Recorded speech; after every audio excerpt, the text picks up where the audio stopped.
kwesa imihigo mu ruhando rw'utundi turere mu gitaramo cy'imihigo. Kuva mu mwaka wa 2006 leta y'u Rwanda yavomye mu muco nyarwanda wari usanzwe wo kuva mbere witwa imihigo. Uyu mwera uturutse bukuru wo gukorera ku ntego umaze gukwira hose kuva mu nzego nkuru za leta kugeza ku muturage, ku buryo imihigo imaze kuba umuco kuri buri munyarwanda.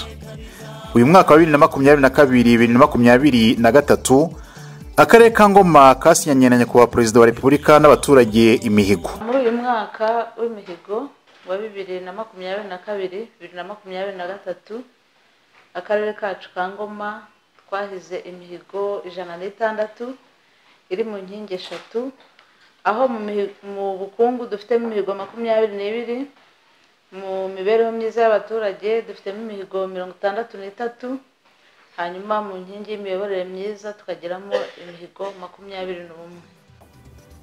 Bimwe mu bikubiye mu mihigo y'uyu mwaka harimo kongera umusaruro kuri hegitari ku bihingwa byatoranyijwe birimo ibigori, umuceri, ibishyimbo, imyumbati n'igihingwa cya soya, hakabamo no guhinga imboga ndetse n'imbuto z'ubwoko bwose.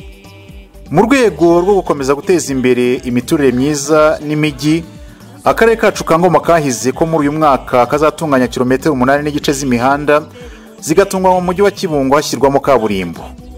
Muri ingengo y'imari ya 2022-2023 gahunda ya Girinka Munyarwanda yageze kuri benshi. Abagezweho n'iyi gahunda barishimira ko batangiye kubona ibyiza byo korora inka. Ndashima Perezida wa Repubulika Paul Kagame kari umubyeyi mugere ngo ati komeza umubyeyi rwose ubwo ku Ngoma, ibikorwa adufitiye nk'uyamaye inka, dufite umuriro n'amazi bugufi. Rona hano hari ifumbire, nahingaga ubundi imyaka itagira ifumbire ariko ubundi itegura kwezi.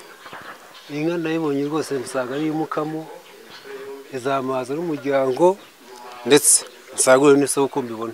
Twayaguraga duhenze nk'ubu litiro hejuru ya 300 n'ahangaha. Urumva rero ubwo ninyubona iri wanjye nzanywa, wenda nimbona litiro 3 njyane imwe, njyane 3, ebyiri zisigari wanjye. Uruhare rwanjye navuga nuko nzayora nkuko bayimaye nanjye nkoroza undi, kandi za umusaruro pe ndabibona inka ibona kandi nziza. Muri uyu mwaka w'ingengo y'imari ya 2022-2023 usize akarere ka Ngoma kujuje gare ijyanye n'igihe abagenzi bategeramo imodoka. Icyambe icyondo wavaga mu rugo wambaye umwenda wawe uvuga ngo ugiye mu miseke ugiye n'ahandi ugiye gusura abavandimwe, ukagerayo wabaye icyondo gusa. Igihe cy'imvura, igihe cy'izuba rero ivumbi wasagaga wabaye akavura ivumbi, ariko ubu ngubu ndabona iyi gare noneho yacu itubereye igisubizo pe, irarenze rwose.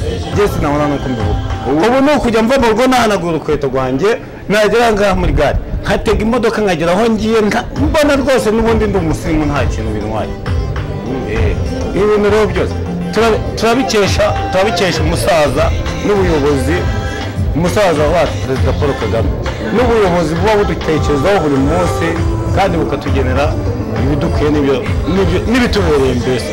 Iyi gare ni nziza kandi namwe murabibona rwose, iyi gare yari ikenewe kandi rwose turashima leta ko yabitekerejeho. Ubundi gare yari ahangaha yari imeze nabi cyane, ariko ubu ngubu urabona ko iyi gare isobanutse, namwe murabibona irasobanutse rwose, itandukanye n'iyari ihari imbere, ariko ubu ngubu rwose nta kibazo.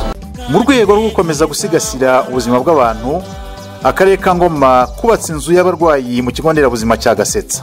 Twahuraga n'ibibazo tukaryama hariya muri Pasikarame, babahaye igitanda nyine, ariko nabwo ukabona ko ari igitanda kidakosotse, ariko ubu turashimira Kagame pe, yatugejeje kuri byinshi kandi byiza.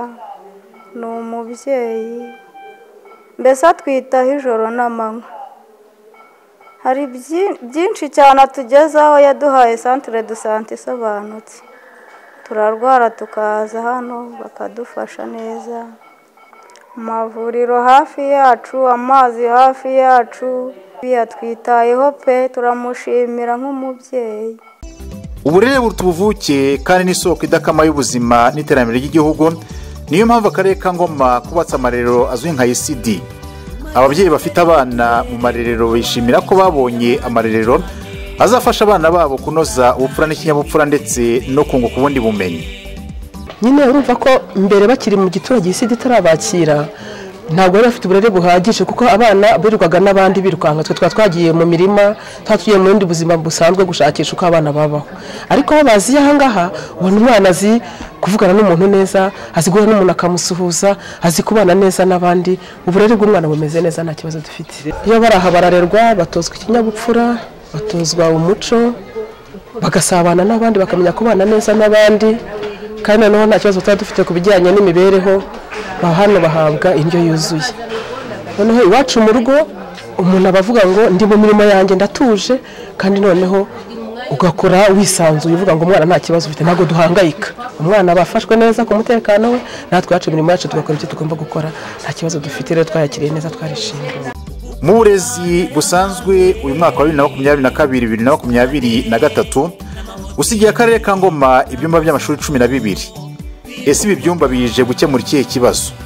Cyambere turashimira abayobozi kuba baradutekerejeho bakaduha amashuri. Twari dufite ikibazo cyo kuba dufite amashuri make, nko muri nasari bigaga ari abana benshi cyane, ariko kuba twabonye andi mashuri turashima kuko tugiye kujya tubona uko twiga neza, cyane cyane abana bato kubera biga ari benshi. Iyo ari abana bato cyane birababangamiye, ariko ubu turashima kuko ubucucike bugiye kugabanyuka. Ibi byumba byubatswe biradufasha cyane, bigiye kudufasha cyane kubera ko wasanga mu makirasi arimo abanyeshuri benshi, ubushyuhe bukiyongera n'isomo gutambuka bikagorana.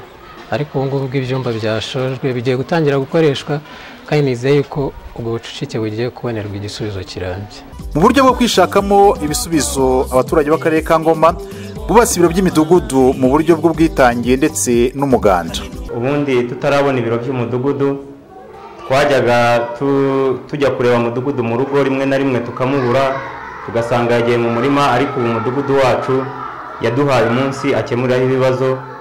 Kuwa 4 mu gitondo nibwo tuza hano tukaza kumureba kugira ngo adukemurire ibibazo. Ubwo rero nanjye niyo mpamvu munsanze hano nari naje kugira ngo amfashe ku kibazo nari naragiranye n'umuturanyi.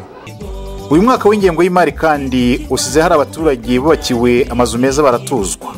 Ubuzima bwari bwarahagaze ku buryo nagezeho nifuza kuba nanjye napfa kuko ntacyo mbereyeho, kuko nta nicyo nari nteze kwigezaho. Imvura yaguye narabyukaga nkajajaba n'umwana, tugafata umutaka tukawitwikira. Imvura yahituka tukareba ukundi kuntu twabaho mu nzu. Kuri Paul Kagame nta kintu ataguze. Kagame Paul ni nyamugumbika mu nkwaya wa mugabo w'inkirane. Yanyubakiye inzu, yampaye inka, nta kintu atankuriye muri byose. Iyi mihigo ntabwo yari kugerwaho inama njyanama y'akarere ka Ngoma n'abafatanyabikorwa batandukanye batabigizemo uruhare rukomeye. Dusoza rero uyu mwaka w'imihigo, nagira ngo mfate uyu mwanya nshimire cyane abaturage b'akarere ka Ngoma, kuko nibo bafatanyabikorwa ba mbere mu kwesa imihigo. Hari iyo ubwabo bigiriramo uruhare, nko gutanga ubwisungane mu kwivuza, kwizigamira muri ejo heza, kubakira abatishoboye binyuze mu miganda. Hari ibiro by'imidugudu bibakiye binyuze mu miganda, ndetse n'umuganda rusange usanzwe. Ibikorwa bigenda bikorwa birimo amasuku atandukanye, gukora imihanda, imigenderano n'ibindi byose, ibyo babigiramo uruhare. Niyo mpamvu tubashimira. Ndashimira kandi abakozi b'akarere, kuko ibi byose twarafatanyije. Gusa si n'abakozi b'akarere gusa, turashimira inama njyanama nayo yatubaye hafi muri za komisiyo zitandukanye, ndetse no mu nama njyanama nyirizina, aho kenshi bagenda bakora isuzuma haba mu mpapuro ndetse no kuri tere, kugira ngo barebe koko ko ibikorwa byakozwe kandi koko ko byujuje ibisabwa kuba byarakozwe neza. Turashimira kandi abafatanyabikorwa bacu bibumbiye mu ihuriro ry'abafatanyabikorwa JAF, komisiyo zitandukanye, aho nabo bagize umwanya ufatika wo kureba imihigo akarere kahize muri izi nkingi uko ari 3, kandi bagafata ibyemezo hari aho basangaga biri inyuma bagahita bafata icyemezo cyo kugira ibyo bakora ubwabo, ariko n'ubundi mu mihigo dufite harimo n'iy'abafatanyabikorwa kandi yeshejwe neza.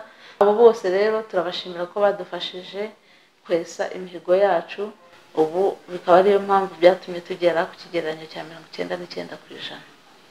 Muri rusange gahunda y'imihigo imaze gukwira hose, bigaragara kandi ko ari ya twese kuva ku karere kugeza ku muturage.